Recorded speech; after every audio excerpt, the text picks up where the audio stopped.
بسم الله الرحمن الرحيم.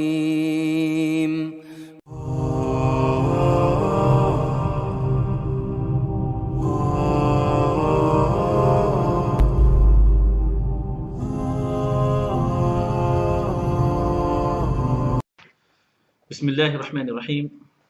إن الحمد لله نحمده ونستعينه ونستغفره ونؤمن به ونتوكل عليه ونعوذ بالله من شرور أنفسنا ومن سيئات أعمالنا. من يهده الله فلا مضل له ومن يضلل فلا هادي له. أشهد أن لا إله إلا الله وحده لا شريك له وأشهد أن محمدا عبده ورسوله. ثم بعد. Allah subhanahu wa ta'ala says in Surah al verse 256, أعوذ بالله من الشيطان الرجيم. لا إكراه في الدين قد تبين الرشد من الغي فمن يكفر بالطاغوت ويؤمن بالله فقد استمسك بالعروة الوثقى لا انفصام لها والله سميع عليم. Allah says there is no compulsion in the deen, no forcing or making somebody change the deen by duress and force. Okay, it's not possible because nobody can force your heart. They can force you to say something with your tongue, and that doesn't count under duress. Okay? But they can't force your heart. Impossible. So, la ikraha fi din. Okay, there's no compulsion in the deen, in the religion, the way of life, in your belief. Nobody can force you to become a disbeliever. Even if they torture you, and even if you say it with your tongue under torture, it doesn't count as long as your heart is full of iman. And nor can you force somebody to become Muslim. It doesn't count if you force them. If they didn't believe in it and they just said it to say it, that doesn't count. قَدْ تَبَيَّنَ الرُّشْدُ مِنَ الْغَيِّ. And the right path, okay, al-rushd, the guidance, has become distinct and clear from the wrong path. These are the two camps. There will always be two camps, the camp of Iman and the camp of Kufr, the camp of Tawheed and the camp of Shirk, the camp of Haqq and the camp of Batil, the camp of the truth and the camp of the falsehood. The Muslims and the disbelievers. There's always going to be these two camps. Okay? In one camp there is the believers, the Muslims, those who believe in Allah, the Anbiya, the angels, the Mujahideen, the Salihin, the Siddiqeen, the Ulama, the Mujahideen, the Khulafa. They are in the camp of Islam. And in the camp of Kufr, you have all of the kuffar. We don't distinguish between them. Okay? Some people, they think, oh, why do you hate the Jews? There's nothing personal about the Jews. We hate all kuffar. It's all of them. Doesn't matter what religion they are. Doesn't matter which type of kafir they are. For us, they are all what? Millatun wahida. Al-kufr millatun wahida. The kufr is one deen, one religion. Because the fact is, it's not Islam. Anything not Islam is kufr. So these two clear camps, these two clear paths. قَدْ تَبَيَّنَ الرُّشْدُ مِنَ الْغَيِّ. The right path is become distinct and clear from the wrong path. There's no confusion. That's why you can't say, that you don't know what is Muslim, what is Kafir. If you don't know what is Muslim, what is Kafir, that means you're not Muslim. Okay? Because the two paths are so clear. How can you be confused? The one who doesn't make takfir on the mushrikeen, doesn't make takfir on the Jews and the Christians, doesn't make takfir on the Muslim who becomes Jew or Christian. What difference does it make if he was originally kafir or he became kafir? Okay? If you don't recognize that the one who commits the shirk and the kufr, the clear-cut kufr, the one who denies Muhammad sallallahu alayhi wasallam, for example, he clear kufr, he commits it, and you don't call him kafir. You don't distinguish between the two. That means you never really knew what was Islam. You never really started ascribing yourself to the religion of Islam. Because for you, the Muslim and the kuffar are the same. Because you don't distinguish between them. So the ayah is so clear. قَدْ تَبَيَّنَ الرُّشْدُ مِنَ الْغَيِّ. The right path is become distinct and clear from the wrong path. It's so clear. These are the Muslims, these are the kuffar. Even the disbelievers know which one. No, this guy is Muslim. And this guy's kafir. Okay? That's why even when the moderates start to say, no, Dawla, they're not really Muslims, Abu Bakr they're not really, they don't accept it from them. They're not look at them, yeah, okay, yeah, right, okay, yeah. No. However much even Barack Obama, he can make takfir, all he likes, and say, no, they're not really Muslims. But nobody accepts it from him. Because it's clear, this is Islam. This is kufr. Okay? So then Allah subhanahu wa ta'ala said, look, you've got a choice. The path is so clear to you. You've got the choice of being with this camp or being with that camp. Okay? This camp, they worship Allah exclusively. This camp, they worship what's called Taghout, other than Allah. And we're going to define that today. So Allah said what? فَمَن يَكْفُرْ بِالطَّاغُوتِ وَيُؤْمِن بِاللَّهِ. So whoever disbelieved in the Taghut and he believed in Allah, فَقَدْ اسْتَمْسَكَ بِالْعُرْوَةِ الْوُثْقَى لَا انْفِصَامَ لَهَا. Then he has grasped the firm handhold. Okay, al-urwa is the knot. Something when you tie a knot together. Okay, and you hold on to it. Something you can hold on to. Okay, the most firm handhold, al-urwa al-wuthqa, is known as what? Al-kalimatu la ilaha illallah. Okay, Ibn Abbas said, al-urwa al-wuthqa, okay, فهي كلمة لا إله إلا الله. That strong, firm handhold, it is the kalima, the word La ilaha illallah. Okay? This saying of Tawheed, that there's none worthy of worship beside Allah. La ilaha, you disbelieve in all Taghut. You say there is none worthy of worship illallah, except Allah, I believe in. That's called, okay, At-taghoot. Okay? Al-urwat al-wuthqa.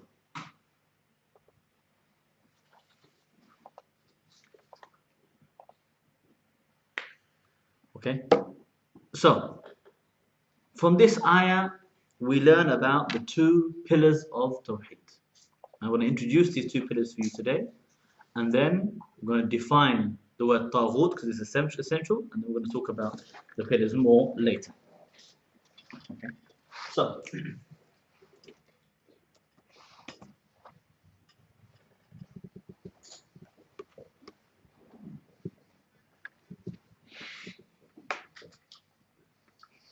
pillars of Tawheed. Okay. Pillars of Tawheed, there are two. Okay. Two pillars of Tawheed. Number one, Kufr bit-Taghut. Okay, Al-Kufr bit-Taghut. The ayah said, فَمَن يَكْفُرْ بِالطَّاغُوتِ. Whoever had kufr al-Taghut, they reject the Taghut or disbelieve in the Taghut.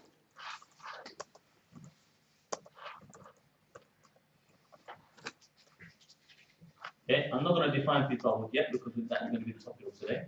Okay, and then وَيُؤْمِن بِاللَّهِ, and they believe in Allah. They have iman in Allah.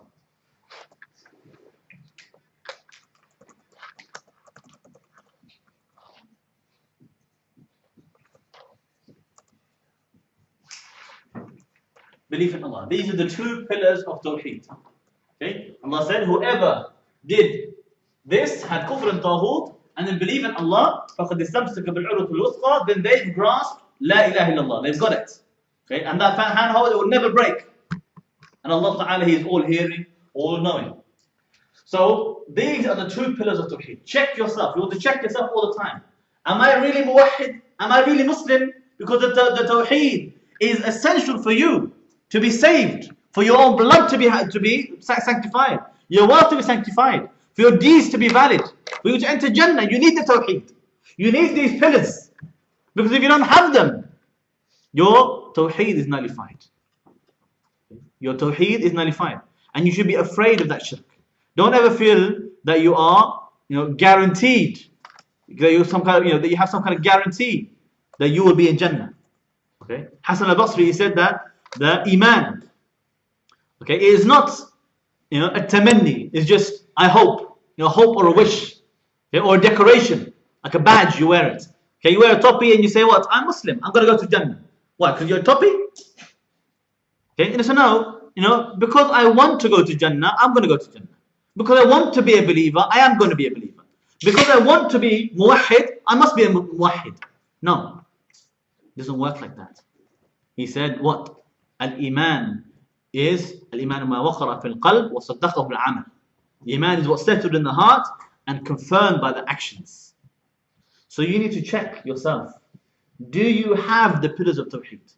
Okay, and even Ibrahim alayhi salam, who was Nabi al-Tawheed, the Prophet of Tawheed. Okay, he is the one who Allah, He told us he is an example for us to follow.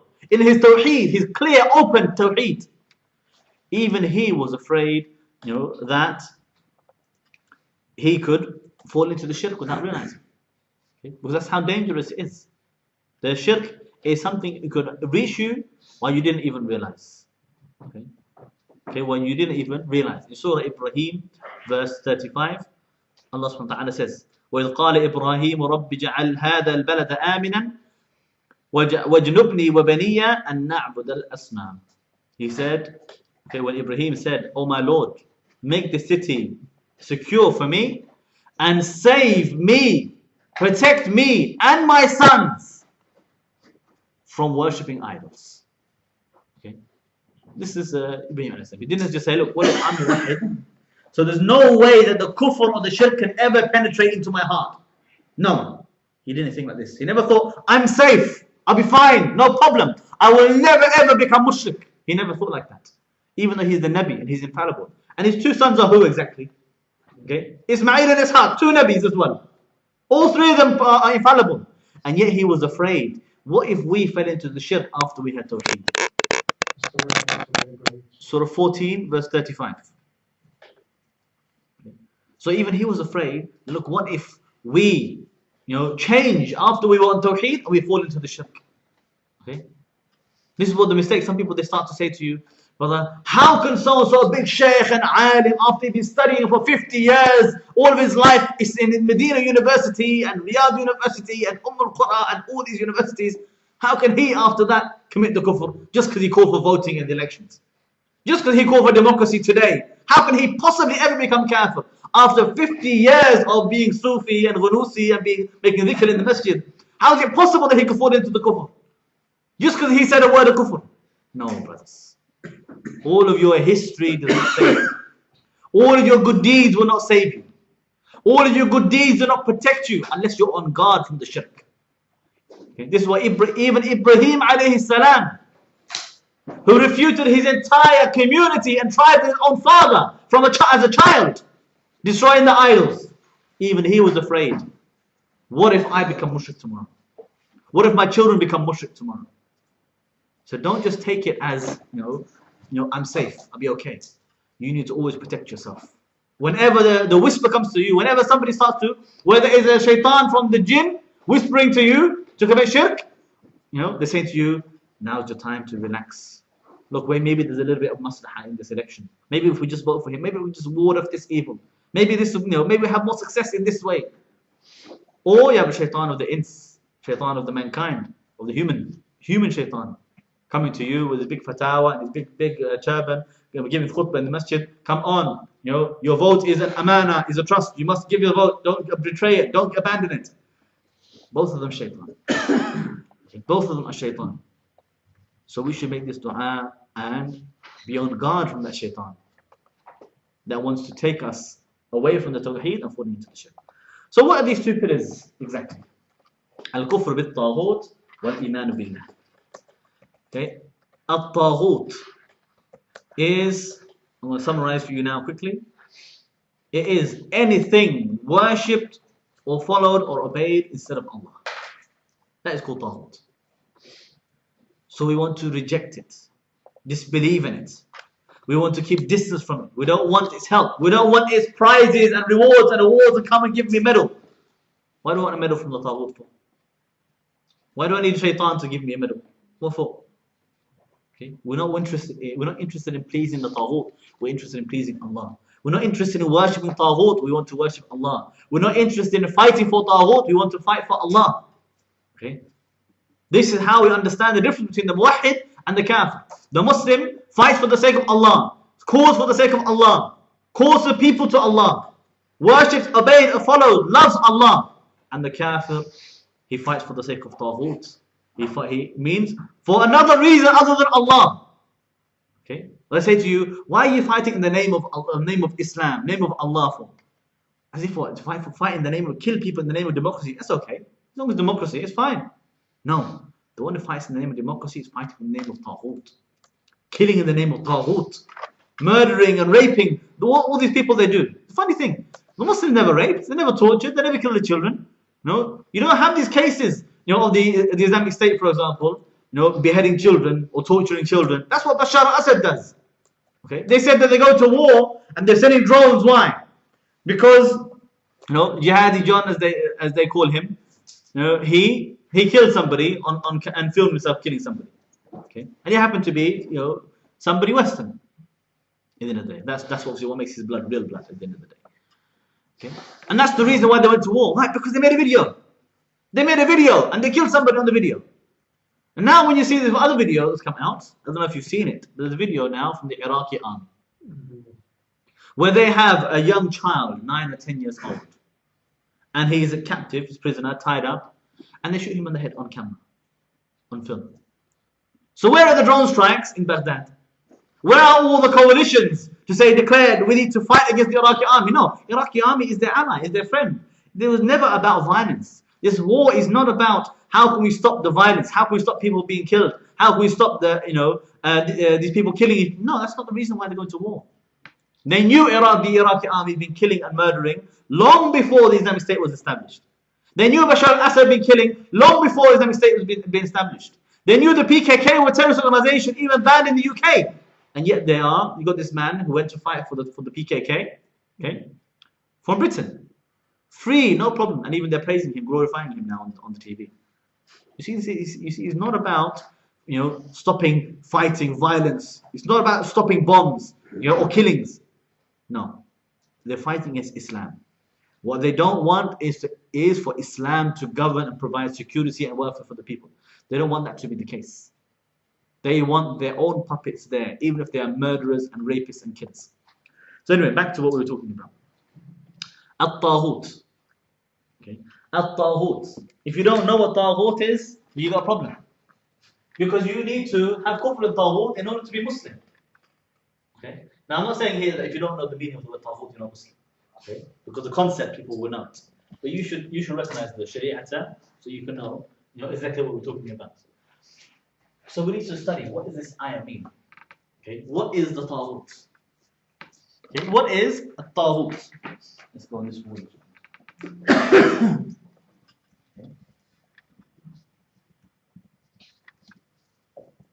Okay, At-taghoot.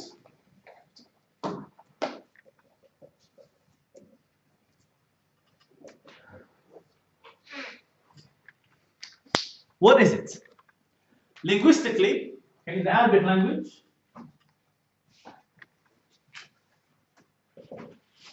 it's from the word Tagha.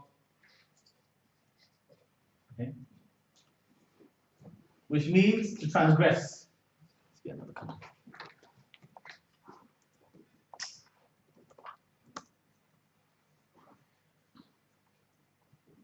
Or to transgress the limits.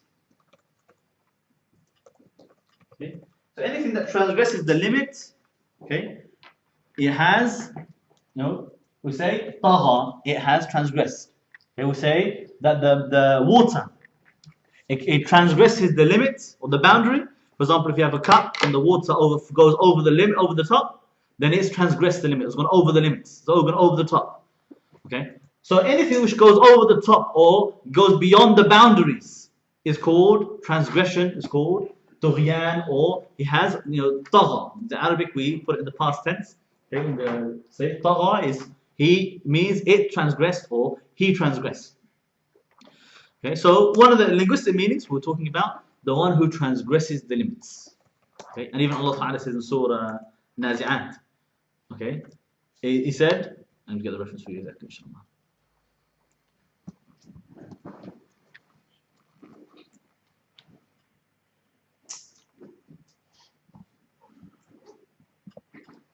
Surah 79 verse 37, Allah says, فَأَمَّا مَنْ طَغَى وَآثَرَ الْحَيَاةَ الدُّنْيَا. Okay, the one who transgressed the limits and he preferred this life over the hereafter. Okay, then he will be obviously in the hellfire.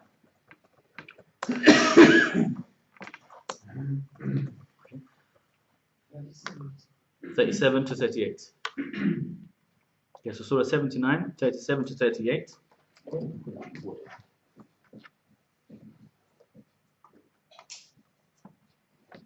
Surah 79, verse 37 to 38.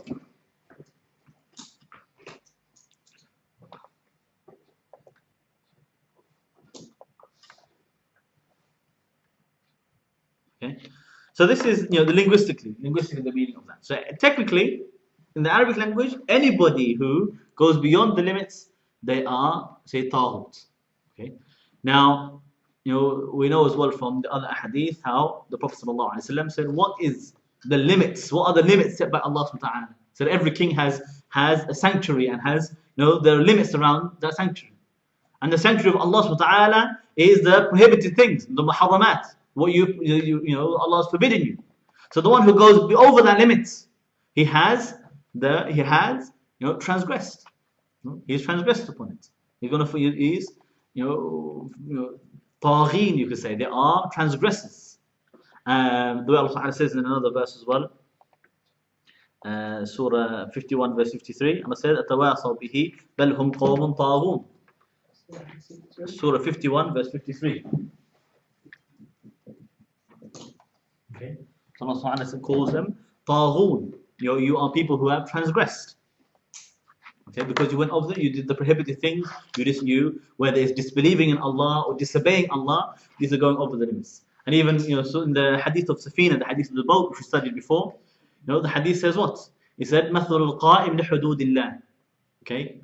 وَالْوَاقِعُ فِيهَا. He said the one who, the example of the one who stands up for the limits of Allah and the one who falls down upon it. Okay, so the limits of Allah, what Allah is forbidden. So some people, they command good, forbid the evil, they stand up for the limits of Allah. They prevent anybody from transgressing over it. And you have al-waqi'u fiha, the one who falls down upon it and they transgress the limits of Allah subhanahu wa ta'ala. So this is, all this is just in the Arabic language. But this is not the Sharia meaning we're referring to in terms of this ayah. Okay, this is not the Sharia meaning that we're referring to in this ayah. So what is the Sharia meaning? Okay. Sharia meaning, we understand it the way the Sahaba understand it. Okay. The way the Salaf al-Salih is the companions of the Prophet sallallahu alaihi wasallam, how they understood it, that's how we must understand it. Okay. So the Sahaba, the way they understood it and the way they described it, whether you're talking from Ibn Abbas or Ibn Mas'ud, or you're talking about Ali ibn Abi Talib, they all mention it, and these points have been compiled and summarized for us by the ulama of the Salaf on these topics. And they said that, for example, Imam Malik, he said, At-taghoot ma ubida min dunillah. Okay, this is one simple, short definition. Okay, Al-Imam Malik, he said, At-taghoot ma ubida min dunillah. Okay, ma ubida min dunillah. Taghout is anything that has been worshipped instead of Allah. Okay, and this is Jami' al-Ahkam al-Qur'an for Imam al-Qurtubi. Okay, so in Tafsir al-Qurtubi, he quotes Imam Malik saying, At-taghoot ma ubida min dunillah. Taghout is anything that has been worshipped instead of Allah. Okay, so this is the first Sharia meaning.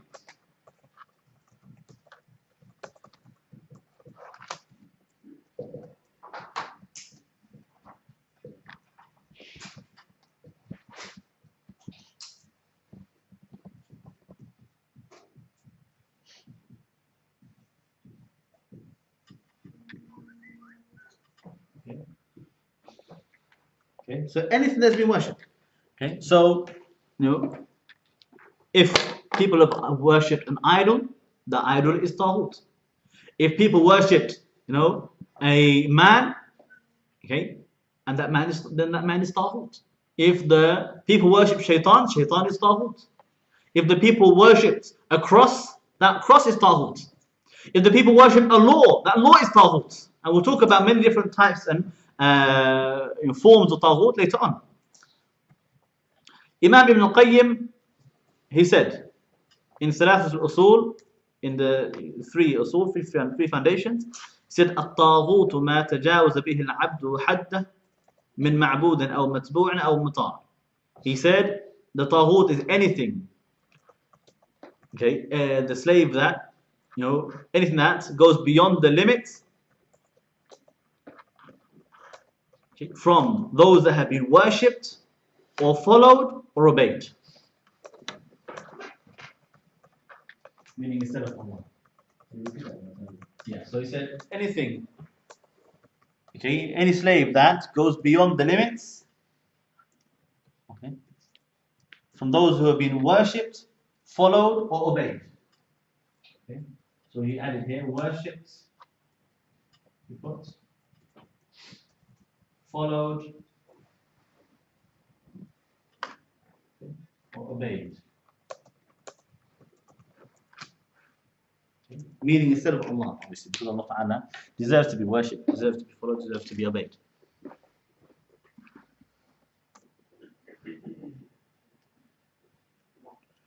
Okay.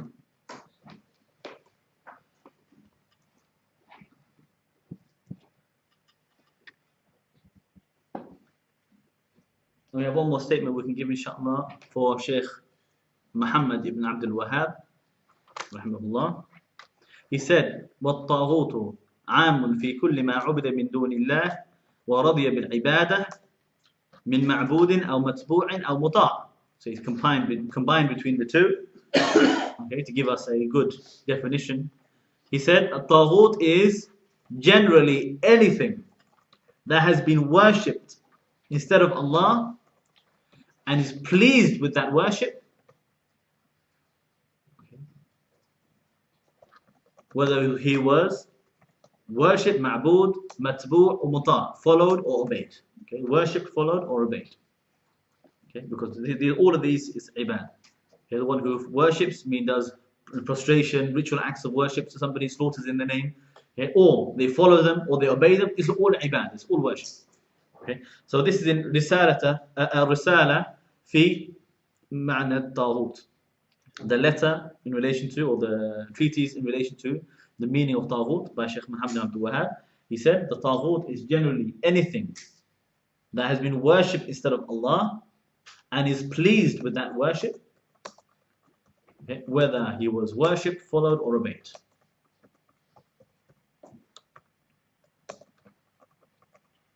Okay.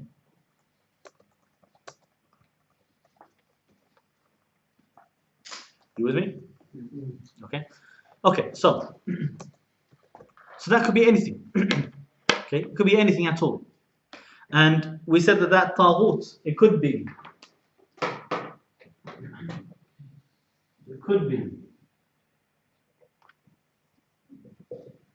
okay, human, could be jinn, okay, could be both. Okay. There's one hadith, Umar al-Khattab radiallahu anhu, he said that At-taghoot huwa shaitan. The Taghut, it is shaitan. Okay, shaitan is from the jinn. So the shaitan, we know as well, the shaitan could be human.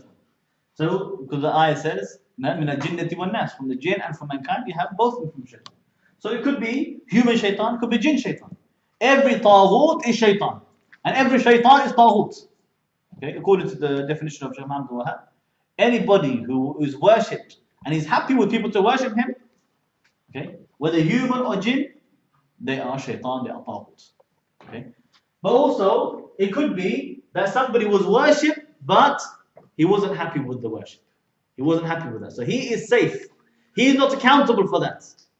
But the people, what they worship, we still say the people are abadatul Taghut. They are the worshippers of Taghut. Because they are not worshipping Allah, they worship other than Allah. And they all made up their own mind. For example, Isa alayhi salam, Jesus, he doesn't want them to worship him. But the people, they worship him. So they made up their own version of Jesus. Their own version of what Jesus is, and they worship. So they are still worshippers of Taghut, okay, because of their own imagined God that they are claiming to be Isa. So it could be human, could be a jinn, okay, it could be an angel, okay, that he doesn't accept it, but the people worship it. Could be man, could be woman, okay, could be a rock, okay, could be a cross or a tree, okay. يسمى من معبود أو متبوع أو مطاع. فكل ما عبد من دون الله من معبود أو متبوع أو مطاع. Okay, we say من شجر أو حجر أو مرأة. Okay, أو إنسان أو جن أو شيطان. It could be anything. It could be absolutely anything at all. It could be as well your desires, hawa. Okay. Allah Subhanahu wa ta'ala says what? أَفَرَأَيْتَ مَنِ اتَّخَذَ إِلَّهَهُ هَوَى. Have you seen the one who takes as his ilah, the one who worships his own desires, his hawa? Meanwhile, his hawa tells him what to do, what not to do, and he obeys it. Okay, I don't mean here somebody disobeyed Allah. I mean his Hawa tells him what is halal, haram, what is lawful, what is not lawful. We make our own laws in Parliament. You and I, we've got good minds. We are intelligent people. We will debate and decide according to our desires what we want to be the laws, and we will legislate it. He is worshipping his own desires. He's worshipping himself. So the Hawa, it could be Taghut, could be a law or a constitution. It could be a ruler or a judge. It could be any of these things. Okay? It could be many other things as well. It could be absolutely anything. There's no limit. Okay? And it could be as well an idol. Usually what people they do is they go to the idol and say, okay, it's the idols. We have to reject the idols. So he said, it doesn't matter if I worship the grave as long as I don't worship the idols. Then he's Muslim. He's not Muslim. Okay? There's another one. Graves. Okay? Could be a scholar. Okay? Or a rabbi or a priest. What did you want beneath the law? Beneath the law. Constitution. Okay? Could be a rabbi, it could be a priest. Allah said, اتخذوا أحبارهم ورهبانهم أربابا من دون الله. They took their rabbis and priests as lords instead of Allah. Okay? It means they worship other than Allah from the rabbis and priests. So it could be absolutely anything, could be Taghut. Anything whatsoever that has been worshipped instead of Allah is called Taghut. And we are obliged to have kufr in that Taghut. Okay? We're obliged to have kufr in that Taghut. Okay? And we're going to talk about more about exactly how we do that as well in a moment. But there's two things I need to do. I need to talk to you about the conditions of kufr with Taghut, how we reject it, but we also can spend time talking about the different types of Taghut. Okay? The different types of Taghut or examples of Taghut that we can talk about. Okay. So,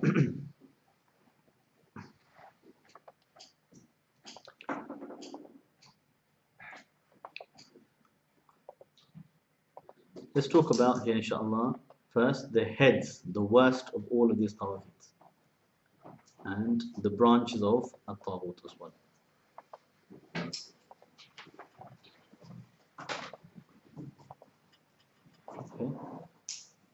Okay, so let's classify some of what we just said, inshallah. Summarize it for us a little bit more. We have a rubber, yeah.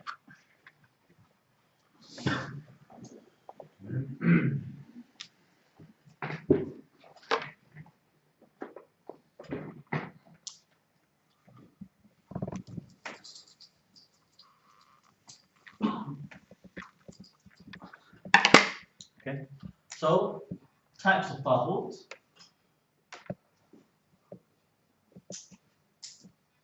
Based upon these definitions that we mentioned, let's talk about three main types.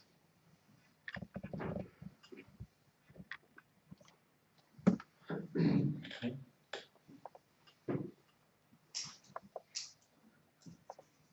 Which side should I start from the right? Okay. So we have At-tagheet al-mattboodah. The word Taghut, by the way, it is singular and plural as well at the same time. But you can also have the plural At-tagheet. Al-mattboodah.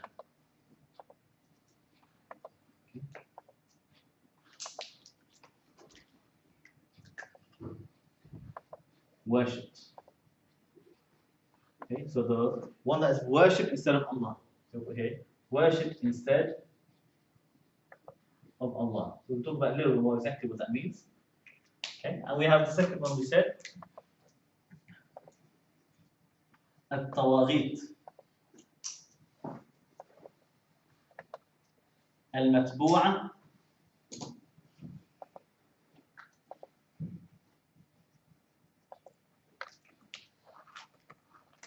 followed instead of Allah.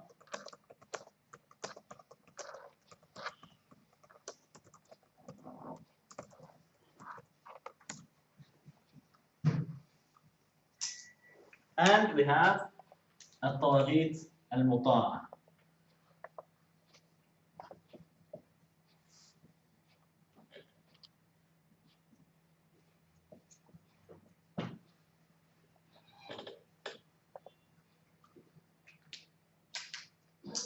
obey instead of Allah.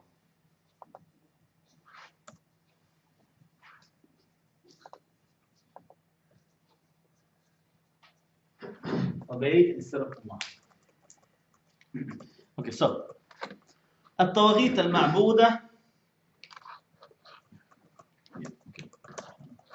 This means the ones that you are offering ritual acts for them.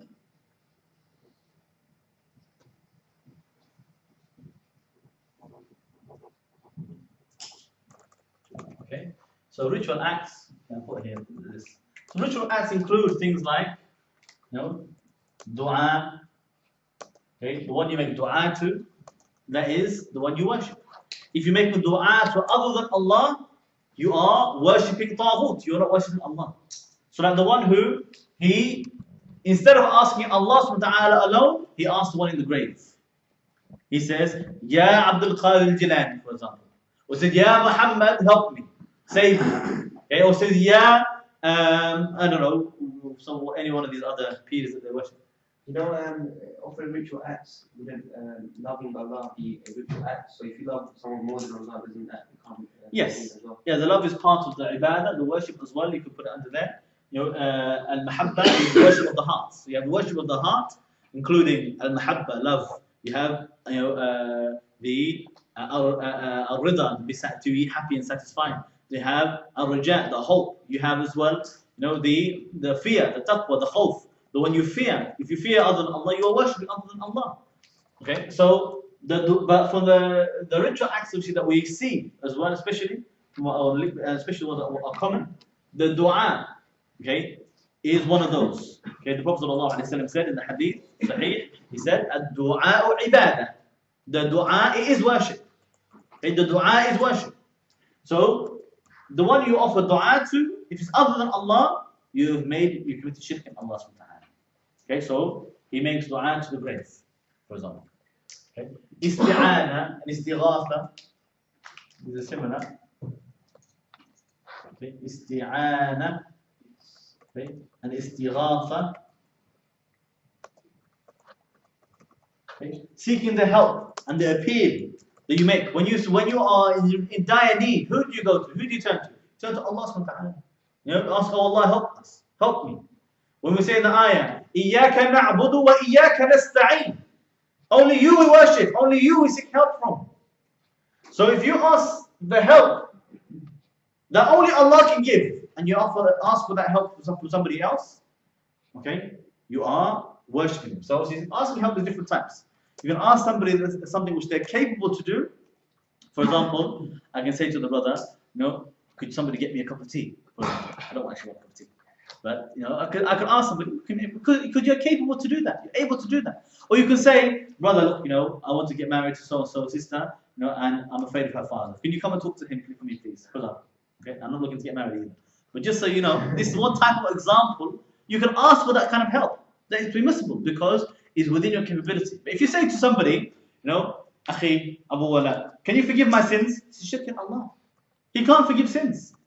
Okay, so when they go to their priest, the Catholics, they go to their priests and they go to them what?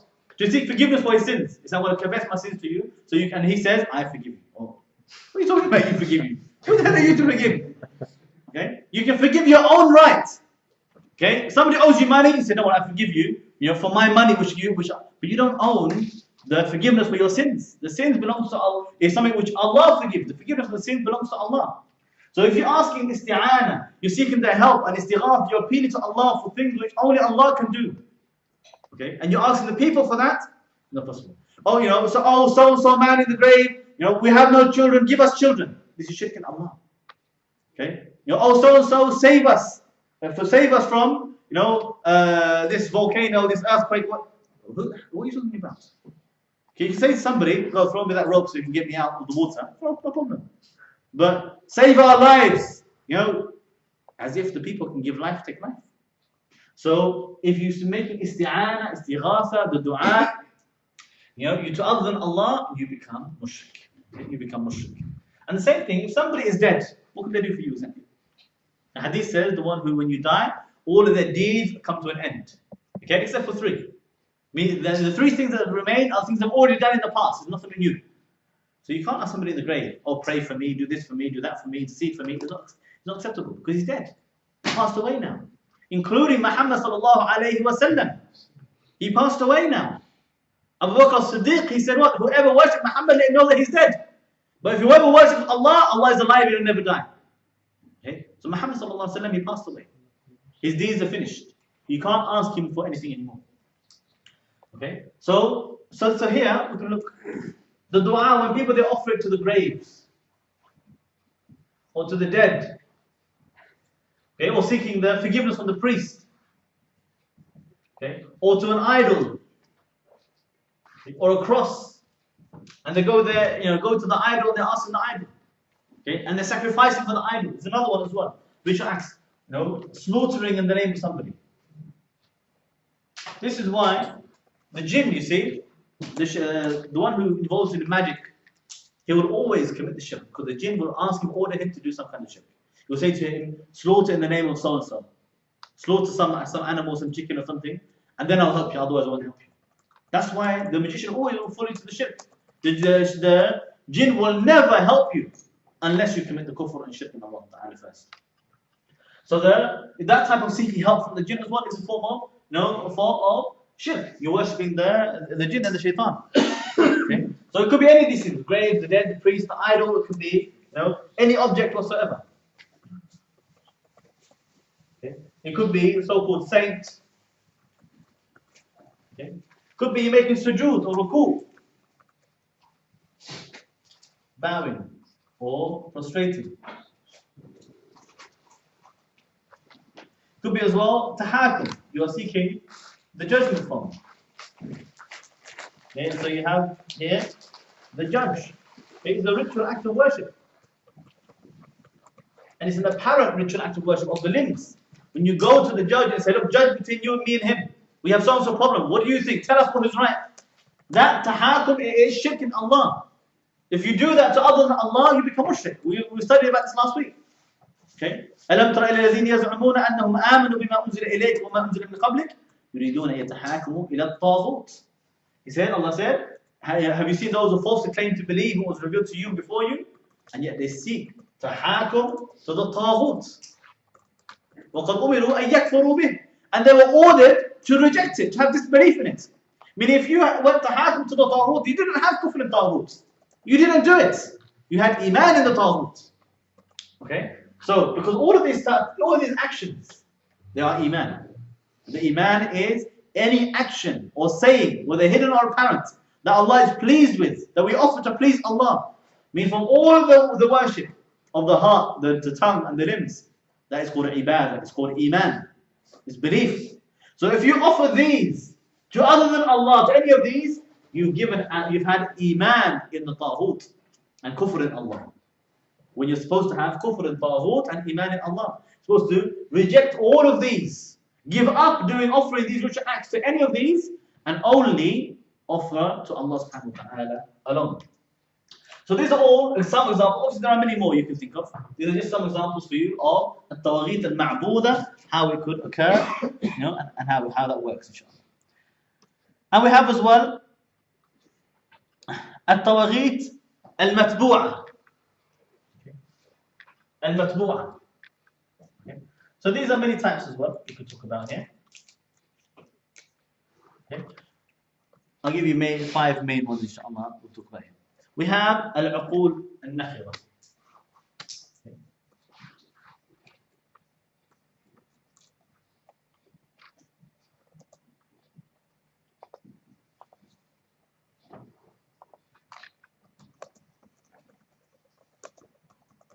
So the empty mind.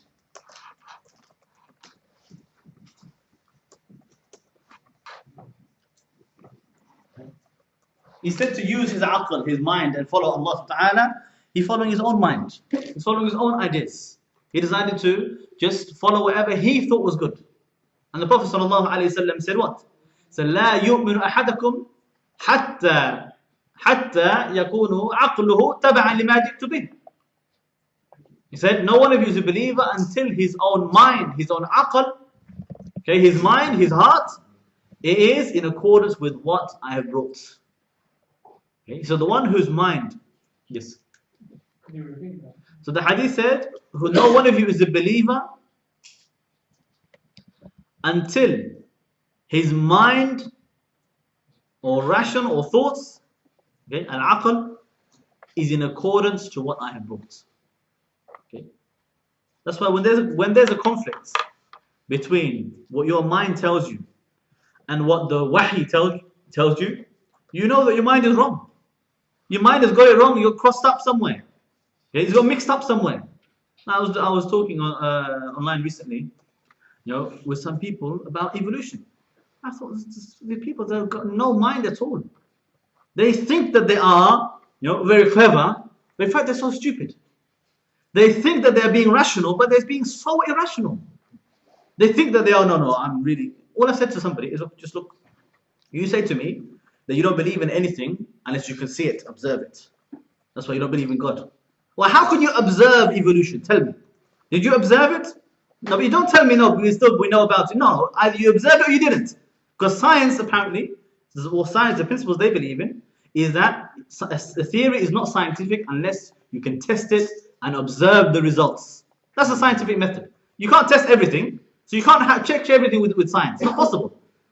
And evolution is not scientific at all. And some people, they just insist, no, there's loads of evidence. Actually, tell me what? No, but there's loads of evidence. Just tell me one of them. So no, I'm not wasting my time with you. You believe all the evidence is. Just tell me which one. Just tell me which one. They can't give you anything. They don't know. The reality is, you know what happened? They read it in a book somewhere and they believed it. But the book wasn't the Qur'an. It was some joker wrote a book and they believed it. Or some preacher told him and he blindly believed what he said. Okay, and the preacher was called so-and-so professor in the university. Okay, that's all that happened. They never tested anything, never went out, they didn't do anything. It's just blind faith that they are claiming the religion is blind faith. They are following themselves blind faith. So you have this empty mind. People, they just follow their own irrational mind. Okay, their own fitrah got corrupted, and so now their mind is wandering in the wrong direction, and they think it's correct. Okay, the fitrah will never give you, the original fitrah, the original instinct that Allah created you with, will not give you irrational ideas like this. You'll never come up with this idea of evolution or any of the other false ideas that they propagate with a natural instinct. It's not possible. Okay? The fitrah will always draw you back to the truth. This is why, if you ask anybody, for example, about homosexuality, for example, it takes a lot to convince somebody that it's normal to have homosexuality. You really have to convince somebody. Okay? And you have to drum it into them. You mustn't speak against homosexuality. Don't be intolerant of homosexuality. Are you homophobic? Don't be homophobic. And really push it into everybody's mind. Everywhere, radio, TV, schools, wherever they can. Make laws about it, punish you if you dare to do it. So until the people start to say to each other, even if they, they're not, they say, okay, well, what they do is their business. I'm not one to judge, and so on and so forth. It's okay. There's nothing wrong with it. They say, oh, I didn't know you were homosexual. So what? Who told you I'm homosexual? What made you? How dare you say that? So I thought there's nothing wrong with it. What happened? I thought it was okay. Why? Because in fitrah they know there's something wrong with it. They know in their heart there's something sick about it, disgusting about it. Okay? So the mind that Allah created you with will not accept these things. Will not accept the zina and the adultery to be okay. Okay, but it can be corrupted. And the one who starts following his empty mind and leaving what Allah sent down, and they want to follow that empty mind instead of following the revelation, they are following the Taghout. Okay, al-uqul, okay, al-nakhira. And number 2, al-hawa. Okay, al-hawa, the desires.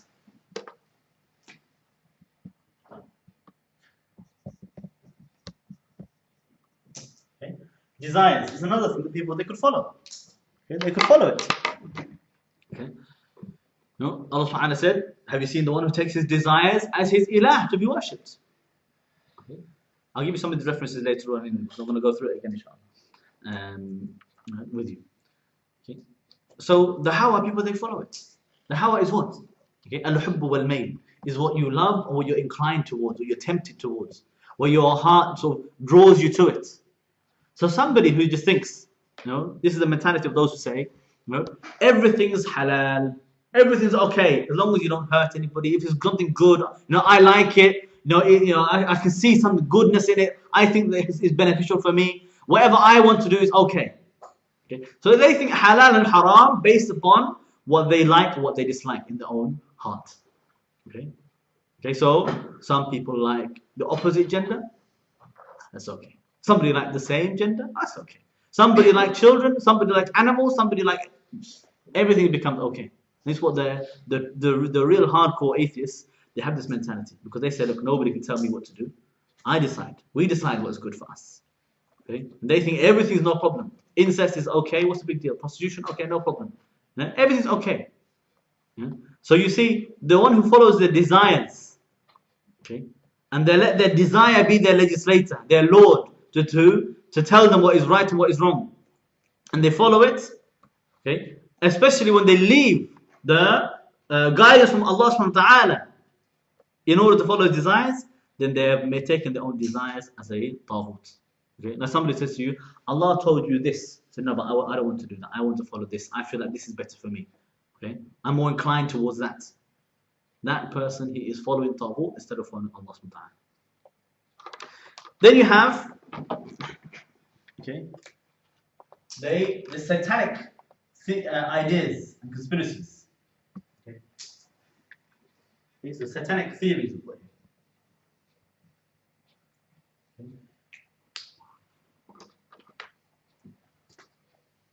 Okay. So all conspiracies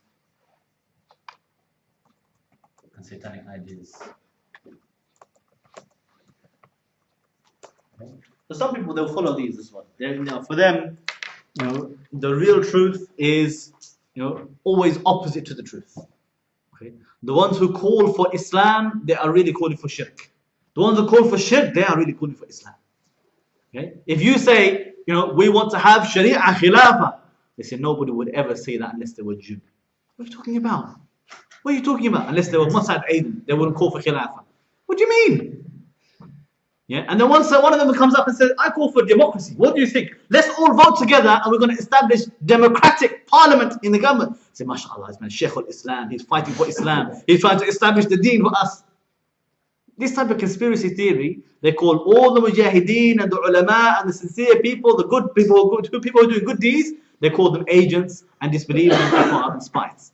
And anybody who openly says, come join the police force, work for MI5, we are so-and-so masjid. I don't want to name anybody. Okay? We are so-and-so mosque. And we will like to invite the police to tell you about careers in the MI5. Okay? We like to give you this pamphlet, about how you can work with prevent. How you can spot an extremist. And I have a leaflet today, Dr. was telling me, I have a leaflet today, which they said, if you notice your child, if your child starts to, start to dress modestly all of a sudden. I mean, before it's okay when they were, wearing revealing clothes, low backs, everything no problem, it's fine. Now they're starting to wear modest clothes. Okay, alarm bells. Okay, and they start to do better in school, better grades in school, and they hang around people with good manners. Okay, this is the leaflet. This is what they said to you. So these are the signs of extremism. Okay, yeah. Contact so-and-so prevent program, so we can stop them being radicalized. Okay? Having those funny ideas. What are you polite for? Certain sections have to swear. So you have these mosques that are openly telling you, how can we work with the police? How can we prevent Islam, circumvent jihad, and stop all of the deen? How can we do that? If they're telling you, come on, join the police, join the MI5, come and vote in the elections. And they say to you, he's not an agent. He can't be an agent. He must be the good Muslim. But the one who says, so join the police is haram and kufr and you become kafir, he must be agents. What's wrong with people? You understand? These satanic ideas, the theories, everything is a conspiracy. That is, and people, they follow that instead of following Islam, that will make them fall into that kufr. Okay. Then you have as well rulers, MPs, etc. Those who, say legislators. So the people start to follow those rulers instead. Okay? They start to follow the rulers and the MPs instead of following the law of Allah subhanahu wa ta'ala. Okay? Allah ordered us what? وَاتَّبِعْ مَا يُوحَى إِلَيْكَ مِنْ رَبِّكَ. Follow what has been revealed to you from your Lord. Okay? And instead to follow what was revealed to you from your Lord, you follow the ruler and the MP and say, no, but the law of the land says. The law of the land says something different. And the law of the land is not supposed to give you any answers. It doesn't give you any answers. Okay? It doesn't give you any solutions. When you have a problem, people say, we have a problem. Essentially, when you're saying we want to follow something, the follow one, the one if somebody leads you, even with like a rope, there's tie a rope around your neck and they take you, you follow them wherever they go. Okay? So the rulers, you're going to follow them behind their backs, wherever they go. Whenever you have a problem, they say, what does the law tell us about it? Okay? They say, we have new problem of war broken out in Syria. Let's turn to the United Nations. They can tell us what we should do. Why do you want to go to the United Nations for? What are they supposed to do? How are they supposed to help you exactly? How can they bring you a solution? They say to you, we have a problem of burglaries. There's been a spike in burglaries in London, for example. Yeah, and the funny thing, I saw a billboard in my local area. They said, we reduced burglaries in this area by 39 burglaries. Forget about the other 1,000 or so that took place. But we stopped 39 of them. Okay? And who knows who stopped them? The guy probably had a cold, he didn't go out that day. But in the Sharia, under the Khilafah, hardly they had 30 burglaries in 10 years in the whole country, in the whole land. But the people, instead to say, let's see what the Sharia says is the solution. See what Allah revealed to us solution to our problem. How do we stop the burglaries? Okay, Allah said, how do you stop them? Cut the hand, nobody steals anymore. Cut one hand, nobody ever steals. And then you have the kuffar. They give you solutions. They said, let's see what the MPs have to say. They must know how to solve a problem for us. Okay, so they will have a new solution for us. Okay, or you have a problem of drinking. You have too many people drinking, binge drinking, date rapes, drink drivers, domestic violence, all the problems because of alcohol, which is a big problem of alcohol. People getting drunk and going to hospital. Why? Because of alcohol. So what's the solution? The Sharia says simple. Alcohol is haram, not allowed to make it, not allowed to buy it, not allowed to sell it. And the one who drinks it, we're going to lash him 40 lashes. Okay, or 80 lashes. Simple. Go to the parliament, what's their solution? Okay. The solution is we need to have 24 hours drinking. Okay, it used to be that you have to stop drinking at I don't know what time it was, 11 o'clock, 12 o'clock, whoever it was. So that's the problem. People stop drinking. So we need to make it more drinking until 24 hours a day that they can drink. That will solve the problem. What exactly is that going to solve? How is that going to save anybody? But they think in their own mind that's going to save them. They have a problem of single mothers, teenage pregnancies, kids getting pregnant, 13, 14, 15, whatever. What's the solution? What's the solution? Simple solution. Okay. First of all, zina is haram, adultery is haram. Stop the free mixing, stop the flirting, stop the relationship outside of marriage. You're not going to have that problem. And even they say that the Muslim community in the UK, they are reducing the average, all the statistics because of the Muslims. They don't have many teenage pregnancies. But the rest of the community, if it wasn't for them, the figures would be much higher. Okay, have such a massive problem in this country. So what's the solution? What's the solution? The Sharia has a simple solution. What's the solution according to Parliament? They say we need to teach the kids about sex from the age of 5. That will stop it. But what are you talking about? So when people, they start to say, instead to turn to Allah, tell us what we should do. Tell us what we should do, how we should behave, how do we manage our affairs. They say, no, let's go to the MPs, let's go to United Nations, let's go to the rulers, the kuffar, the shaitan, let him tell us what we should do. That person is following the Taghut, he becomes At-taghoot, al-mattboodah. Okay? And you have as well another type of Taghut and Taghut. It is al-mattboodah, the Zandaqa.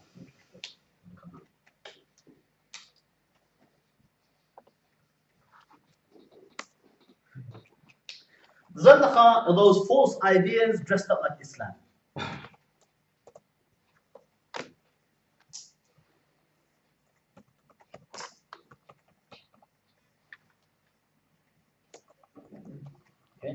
And these are very dangerous.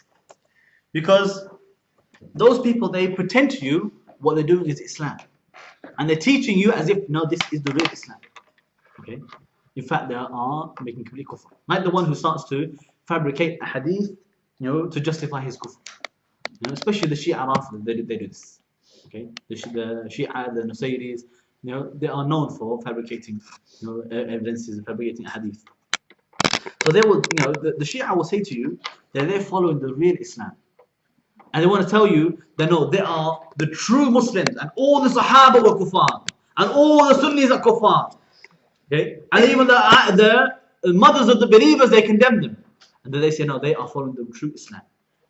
Okay? If you're going to follow them instead of following what Allah revealed, okay, you're going to fall into the shirk. You're going to fall into the shirk. Okay? Or the one who says to you, like you have Erdogan, and you have Mursi, and Hamas, and all these other groups, Ikhwan al-Muslimin, what they say to you is that they're trying to establish Islam. They want to establish Islam, and they just have to do some kufr to do it.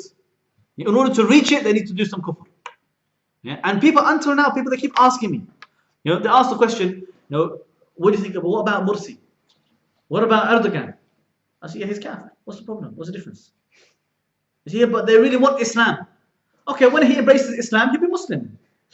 Yeah? It's good that he wants Islam. Let him embrace it.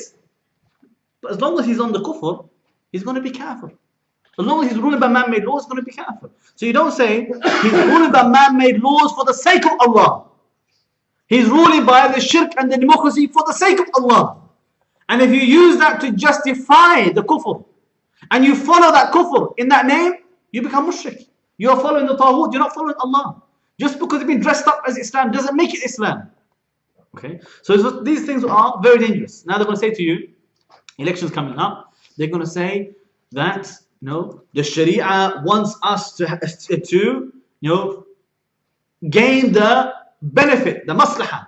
So the objective from maqasid al-Sharia, the objective of the Sharia is jalb al-masalih wa dar al-mafasid, is to achieve the benefit and to prevent the harm. Okay? So now they will say to you, therefore, if we can get some benefit by voting for the MP that is the lesser of the two mushriks, okay, it's a different way, the lesser of the two mushriks, the lesser shirk of the two shirks, okay, both of them shirk akbar, however, if we do that and we can get a little bit of benefit, then it's okay. In fact, it becomes wajib, becomes fard. In fact, if you don't believe in that, you become kafir. Okay? But you're the one who's khawarij. How dare you say that the one who commits shirk in Allah is mushrik? So this idea, when they're trying to dress up the kufr as Islam, and people they follow it, that is following the Taghut. Okay? They are following the Taghut. And you have as well al-Tagweet, al-mutaah. Okay? So this could be from the jinn, okay? Or it could be from the human. Okay? The laws from the from either of these. So the shaitan, he is from the jinn, and he whispers to you, and he tries to convince you, and he tries to order you, to worship him, to commit the shirk. And if you obey him, then you fall into the shirk. Okay? If you obey him, you fall into the shirk. Okay? And those jinn as well, the shayateen, they will whisper to their own allies from the humans as well, and they will tell them to debate with you about the law of Allah subhanahu wa ta'ala. Okay? To debate with you about the laws of Allah subhanahu wa ta'ala, and if you obey them, you become mushrik. There's one ayah, inshallah, I want to bring here. Very important one. Surah 6 verse 121. Surah An'am verse 121. Allah subhanahu wa ta'ala says, وَلَا تَأْكُلُوا مِمَّا لَمْ يُذْكَرَ اسْمُ اللَّهِ عَلَيْهِ وَإِنَّهُ لَفِسْقٌ وَإِنَّ الشَّيَاطِينَ لَيُوحُونَ إِلَىٰ أَوْلِيَائِهِمْ لِيُجَادِلُوكُمْ وَإِنْ تَعْتَمُوهُمْ إِنَّكُمْ لَمُشْرِكُونَ. He said, don't eat, okay, do not eat from the meat that the name of Allah has not been mentioned. Okay, so meaning here, don't eat the dead meat that has not been slaughtered, or the meat that's been slaughtered for other than the name of Allah. Okay, the haram meat is prohibited. Don't eat it. And he said, وَإِنَّهُ لَفِسْقٌ, and this is a sin. Okay, if you eat it, you don't become kafir. It's a sin. Okay, if you eat dead meat, unslaughtered meat, you become, you're sinful. But then he said, وَإِنَّ الشَّيَاطِينَ, and they're shayateen from the jinn. They whisper to their own allies from the humans. Okay, لِيُجَادِلُوكُمْ. Okay, in order to debate with you about it. To debate with you about the prohibition of the dead meats. And then Allah said what? وَإِنْ أَطَعْتُمُوهُمْ, if you obey them, إِنَّكُمْ لَمُشْرِكُونَ, you are polytheists, mushrikeen. Okay. And this ayah was revealed about, there are a number of narrations. One narration said it was the Jews, some of them said it was the mushrikeen. But in any case, they came to the Muslims and they started to ask them questions and debate with them about this hukum. Allah said, don't eat the dead meat. Okay, there's not been slaughtered. So they said, look, when the sheep dies, who's the one who takes his life? I said, Allah. And when you slaughter, Allah is the one who takes his life. So how can it be that what you slaughter with your iron knife is halal, but what Allah slaughtered with his golden knife is haram? How is it possible? So they start to debate with you with this, irrational ideas, and they make it sound nice. Just make it sound so, as if it makes sense. It doesn't make sense. But they make it look to you as if, look, we need to think ourselves. We need to make our own laws. We decide. So they're trying to convince the Muslims to say that it's okay to eat the dead meat. At the end of the day, Allah is the one who slaughtered it. Okay. Whereas what you slaughtered is good, but Allah is the one who slaughtered the dead meat. This is what they're trying to say. Yes. After the Jew said that, the ayah was the ayah. The ayah was revealed, yes, about that. And then Allah said, basically, don't obey them. If you obey them, you become mushrik. Okay, yeah? so Rasulullah didn't. None of them accepted it. But what Ibn Kathir said about it as well, but in his hadith he said that the Muslims, they nearly were going to accept it from them, and then Allah revealed and stopped, and saved them from that.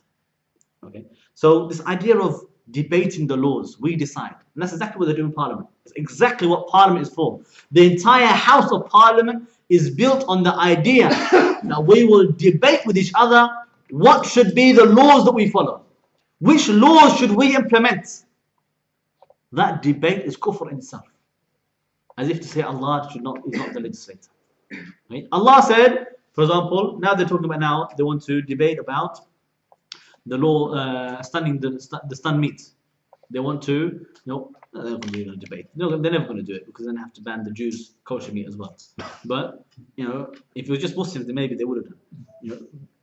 But the whole point is that they want to have a debate about should we ban slaughtering without stunning. How is that open to debate in the first place? Allah said don't stun, slaughter. It's finished. The law's done. The law's been legislated. How can you debate about it after that? So the concept of debating these laws in Parliament in the first place is complete kufr. You only had one choice from the beginning, was to implement the law of Allah subhanahu wa ta'ala. You never had the choice of, I will implement a different law, we'll debate it, is it really relevant anymore? What do you mean is it really relevant anymore? Well, Allah subhanahu wa ta'ala is not the legislator anymore, you become the legislator, you took over? No. Allah is always the legislator, from before and after. So, the one who's been obeyed, and obviously, shirk al-ta'ah, it does have conditions, because when we talk about shirk al-ta'ah, is the difference. In this ayah you can see, it said, the one who ate the dead meat, he's a sinner. Okay, but the one who obeyed them in making the meat halal, he is the mushrik. Okay, he is the mushrik. So the obedience is the one who obeys somebody thinking that his law is the one that makes you accountable or not. Meaning, his law will make you sinful or rewarded. If you obey his law, you'll be rewarded. If you disobey, you'll be punished, sinful. So if this is what they believe, then they become mushrik. Okay, I'll give you a practical example. In France, they banned the hijab, okay, and the niqab. Okay, but the hijab, even in the schools, it's been prohibited. It's been illegal. It's made illegal in France to wear the hijab in the schools. Okay, I'm talking about the headscarf, not just the niqab. Right? So this is obviously clear kufr law. Okay, now if there's a girl who went to the school and she didn't wear the hijab, why? Because she never wore the hijab. she wasn't ready yet, whatever the excuse, I'm not ready, I'm not, I don't feel right, I want to do it for the right reason, whatever her reasons. But she knows it's a sin. She knows she's sinful. She knows, I'm supposed to wear the hijab, but I'm not doing it. And she knows that's a sin for her. She's disobeying Allah. She knows that. So she is a sinner, like the one who ate the dead meat, knowing that it was haram. Okay, she's a sinner. But the woman who went to the school not wearing hijab, or she used to wear the hijab and she took it off, okay, or maybe she never wore it either. But she says, even though Allah made it fard, because the president of France, the law of the land, says it's illegal, therefore I shouldn't wear it. And if I don't wear it, I'm not sinful anymore, because what can I do? The law of the land says so. She's mushrik. Because she is saying that the law that makes her sinful or not is the law of the land, the kufr law, instead of the law of Allah. Allah said, if you don't wear it, you're sinful. She said, no, I'm not sinful, because the law of the land said it's okay. You understand? That's one of the mushrik. Because you're making the kafir or the jinn or the shaitan or a man or a human as the legislator, the one who can tell you this is a sin, this is not a sin, this is rewarded, this is not rewarded, this is the way that we will establish the management of the affairs of the people based upon their own man-made laws. So if you do that, or if you think, if I don't obey the queen, I'm going to be sinful. No, what are you talking about? The queen is not Allah. Allah is the one that if you disobey him, you are sinful. Okay, so that's what's called obedience. When you think, if I disobey them, I'm going to be sinful or punished. And if I obey them, if I obey them, I'll be rewarded. Okay, this is the one who has committed shirk in Allah by the gate of obedience. Okay, especially in matters which are known from Islam by necessity. Okay, matters which are known from Islam by necessity. Okay, so these are the types of the Taghut, as we said. Okay, now we can talk about the heads. I'll roll off this side. Okay.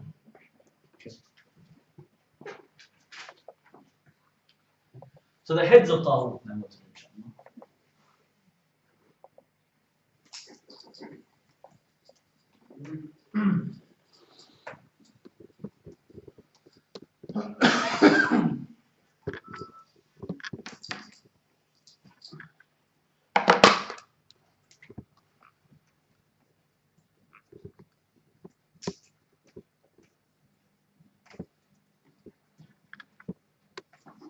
Okay, so the heads of Taghut, they are 5. Okay, obviously this is a matter of classification, and this is based upon what Shaykh Muhammad Abdul Wahhab and his own students and his children and so on, that they wrote about it. And there are slight differences in the way some people they put these 5. But number 1 we'll put, okay, everybody agrees, is shaitan. Okay, shaitan is the biggest taghut. Okay, he is the head of all the tawaghit.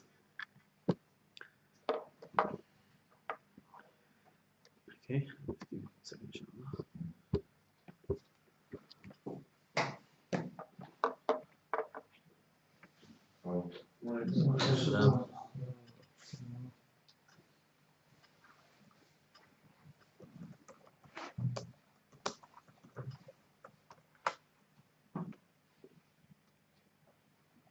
okay, so shaitan. Okay, because the shaitan calls you to obey, worship, or follow other than Allah. He will always order you towards that, call you towards that. So the one who obeys him, he's obviously going to be mushrik. Surah Yasin, verse 60 to 62. So Surah 36. Okay, and there's more than one verse we quote here, but one is enough for each of these points, inshallah, for now. Okay, Allah subhanahu wa ta'ala says, أَلَمْ أَعْحَدْ إِلَيْكُمْ يَا بَنِي آدَمَ أَنْ لَا تَعْبُدُوا الشَّيْطَانَ إِنَّهُ لَكُمْ عَدُوٌّ مُبِينٌ. Okay, وَنَعْبُدُونِي هَذَا صِرَاطٌ مُسْتَقِيمٌ وَلَقَدْ أَضَلَّ مِنْكُمْ جِبِلًّا كَثِيرًا أَفَلَمْ تَكُونُوا تَعْقِلُونَ. Allah ta'ala says, didn't I have a covenant with you, O children of Adam, that you do not worship shaitan, you should not worship shaitan. Verily he is a clear enemy to you. But worship me alone, you worship Allah alone. That is the straight path. And indeed, the shaitan has led astray a large number of you, so shouldn't you then understand? Okay. Number 2. Al-Hakim بغير ما أنزل الله. Okay, which is the ruler that rules by other than Allah. Rule. Okay, but other than the Sharia.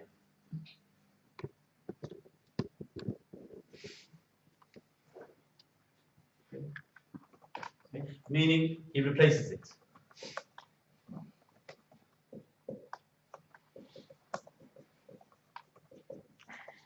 Just so we are not talking about the ruler who ruled by the Sharia but he committed some sins or some oppression. We're talking about the one who replaced the Sharia of Allah with something else.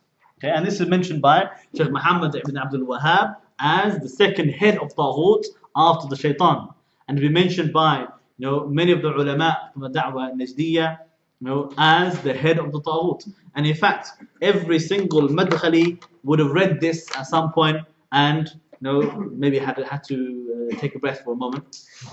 But they would have read this and they would have learned it and maybe even memorized it even as well. And the only excuse that they come up with, they say that actually what those shuyukh meant was Taghut linguistically is the one who went beyond the limits. So therefore technically anybody who disobeys Allah is Taghut, and so it doesn't mean that he's kafir. So shaitan doesn't necessarily mean kafir, it could just be sinner. This is the mentality that obviously they go to. Okay. In fact, of course, this is the only one that they make excuse for. The rest of the heads of Taghut are clearly kafir in their eyes as well. It's only this one that is fine some way to make excuse for. So yes, the ruler who rules by other than Allah revealed, he is kafir. And he quotes here, Shaykh Muhammad Wahhab, he quotes Surah Nisa, verse 60. Surah 4, verse 60.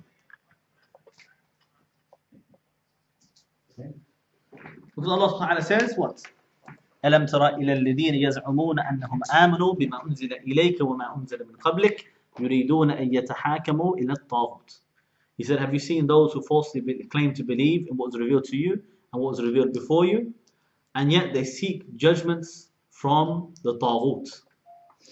وقد أمروا أن يكفروا به, and they were ordered to reject it. ويريد الشيطان أن يضلهم ضلالا بعيدا, and the shaitan wishes to misguide you and claim misguidance. Okay. So the ayah is talking about those who go for judgment instead of the ruler that will rule by what Allah revealed. They go to, and Allah named him Taghut, because he's going to judge and rule between them by other than what Allah revealed. Okay, so this is the ruler who replaces the Sharia with anything else. The third head of Taghut, okay, and some scholars they'll put number 3, the magician, Sahir. This is the one option, is not a problem. But I'm not going to put that one. Others they said, the scholar, okay, or judge,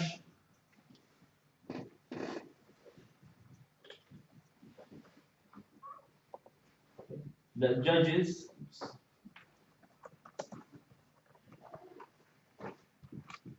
by other than what Allah revealed.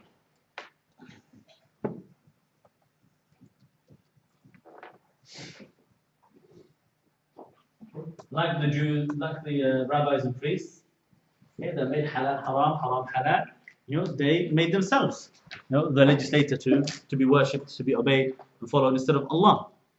Okay. So here, Shaykh Muhammad Abdul Wahhab, he quoted Surah Ma'idah, verse 44. Okay. Which he said, وَمَنْ لَمْ يَحْكُمْ بِمَا أَنزَلَ اللَّهُ فَأُولَٰئِكَ هُمُ الْكَافِرُونَ. Okay, whoever judges or rules by other than what Allah revealed, they are al-kafirun, they are the disbelievers. Okay, and this is well known. This ayah applies to absolutely anybody. Okay, absolutely anybody, whether ruler or judge or even the man in the home. If he makes halal for his children the haram, and he says to them, no, it's okay, alcohol is halal for us, he becomes kafir. Okay. Whereas if he recognizes alcohol is haram, may Allah forgive us, but go and buy me some alcohol, says to his son, for example. This person is a sinner, but he's not kafir, because he didn't make it halal. He didn't replace the law of Allah. Okay. If he said to his son, doesn't matter what Allah revealed, we follow the law of the land. The law of the land says it's allowed for us, it's halal. So therefore, brother, my son, it's allowed, it's halal, go and get some, it's okay. This person is kafir, he's mushrik. Number 4. Okay. Number 4 is, okay, like the kahin, the fortune teller, the one who claims to know the ghaib.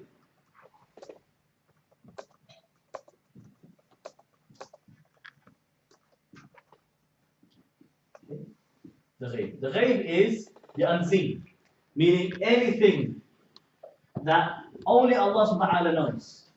Okay? That nobody, no creation can know it. Only Allah subhanahu wa ta'ala knows it. That is the ghaib. Okay? So this includes, for example, to know the future. The only thing we know about the future is what Allah revealed to us, to the Anbiya, okay, from the signs of the hour and so on. That's why it's very dangerous when people start to predict things from the future that doesn't have an evidence. Okay, that doesn't have evidence, and they start to add, all sorts of things to, this knowledge of the ghaib of the future, and they insist on it as well. They said no, the Mahdi will come out in 2022, okay, and it's going to be on so and so date, so and so time as well. Okay, and they say, in fact, right now the Mahdi is 6 years old, okay? And he goes, and we think he goes to so and so school. No, you can't have this, speculating. It's too much. It goes too much. We stick to what the revelation tells us about the future, because the only way we could know anything about the future is by revelation. We don't make it up. Okay? We don't just make up things. Okay? Because the ghaib is only the knowledge that's known to Allah subhanahu wa ta'ala. Allah says in Surah Al-Jinn, verse 26, that He is عَالِمُ الْغَيْبِ فَلَا يُظْهِرُ عَلَى غَيْبِهِ أَحَدًا. Okay, He says Allah knows all the ghaib and He doesn't reveal it to anybody. Surah 72, verse 26. Okay. So He doesn't, reveal the ghaib to anybody, except for the one He chosen from the messengers, in which He only sends him some revelation, and He sends a guard with that revelation as well, to guard and prevent it from being, exploited. Also, Allah subhanahu wa ta'ala says in Surah An'am, verse 59, Surah 6, verse 59, وَعِنْدَهُ مَفَاتِحُ الْغَيْبِ لَا يَعْلَمُهَا إِلَّا هُوَ وَيَعْلَمُ مَا فِي الْبَرِّ وَالْبَحْرِ وَمَا تَسْقُطُ مِنْ وَرَقَةٍ إِلَّا يَعْلَمُهَا وَلَا حَبَّةٍ فِي ظُلُمَاتِ الْأَرْضِ وَلَا رَطْبٍ وَلَا يَابِسٍ إِلَّا فِي كِتَابٍ مُبِينٍ. He said, and unto Allah subhanahu wa ta'ala belong the keys of the ghaib. Nobody knows it except for Him. And He knows everything in the lands and the sea. And there's no leaf that falls except that He knows it. And there's no grain in the darkness of the earth or anything fresh or dry except that it's written down in a clear record. Surah 6, verse 59. So the one who claims to have this knowledge instead of Allah subhanahu wa ta'ala, he is a Taghut. He's claiming to have the attributes of Allah subhanahu wa ta'ala. Okay, he's claiming to have the attributes of Allah subhanahu wa ta'ala. So this includes the fortune teller, the one who, claims to look at the crystal ball and tell you the future, what's going to happen to you, or the palm reader, or the one who, reads your tea leaves, or whatever they want to read, okay, and they want to claim that they know the future with that, okay. They are Taghut. They are claiming the knowledge of Allah subhanahu wa ta'ala of the ghaib.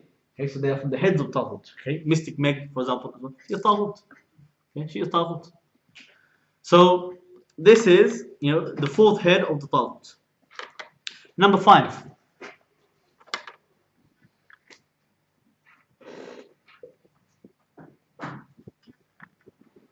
The one who is worshipped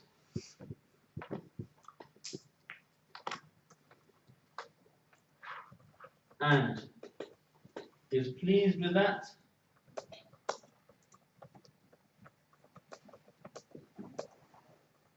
okay, he is Taghut. I'll give you that ayah, one ayah for this one, inshallah. Surah Anbiya, verse 29. Surah 21, verse 29. So, for example, you have some of these, so-called peers, so-called saints, and their followers, they come and they kiss them, and they take barakah from them, tabarruk, and they make sujood to them, and then all these things, from their own so-called sheikh or teacher, or this type of thing, they are worshipping him. Okay, they are worshipping them, and if he is okay with that, he's happy with that, he accepts that, okay, then he is Taghut, he is a kafir. Okay, he cannot escape from that. Okay, if he rejects it and he forbids them and says, "Dare you? Who do you think you are?" Like when Ali ibn Abi Talib, they claimed that he was God. He said, "If you don't stop that, I'm going to kill you." That's Ali ibn Abi Talib. Today they say, "Oh, we want to worship the Shaykh." He said, "Oh, really? Come, bring your friends." This person, he is kafir. Okay, he is Taghut. He is claiming to be God. Allah says in Surah al Anbiya verse 29, so وَمَنْ يَقُلْ مِنْهُمْ إِنِّي إِلَهٌ مِنْ دُونِهِ فَذَلِكَ نَجْزِيهِ جَهَنَّمَ كَذَلِكَ نَجْزِي الظَّالِمِينَ. He said, and whoever among them says, "I am Ilah, I'm to be worshipped. Okay, I'm the one that can be worshipped instead of him, or besides Allah," then for him Allah will send him to the hellfire, and that is how we deal with the oppressors. Okay, I mean the mushrikeen. Okay. So these are the heads of the Taghut. How are we doing for time? Okay, about 10 minutes. Okay, so I'll stop here so that we've got some time for question and answers. And what we can do next week, either we talk about the conditions of rejecting the Taghut, or we can go into more detail about other examples of Taghut, like we did with these 5. In a lot more detail, including to talk about the shaitan in more detail, the magicians, the hawa, the fortune tellers, with some of the evidences for each of these different types of Taghut. Okay, I will decide that inshallah maybe afterwards. But there's many different examples we can give. I can list for you maybe about, even if we don't go into all of them to detail, we can list at least about 20-30 different types of Taghut examples, especially ones of today, in modern times that you can recognize and know, so that we know how that we can reject these inshallah. وآخر دعوانا الحمد لله رب العالمين.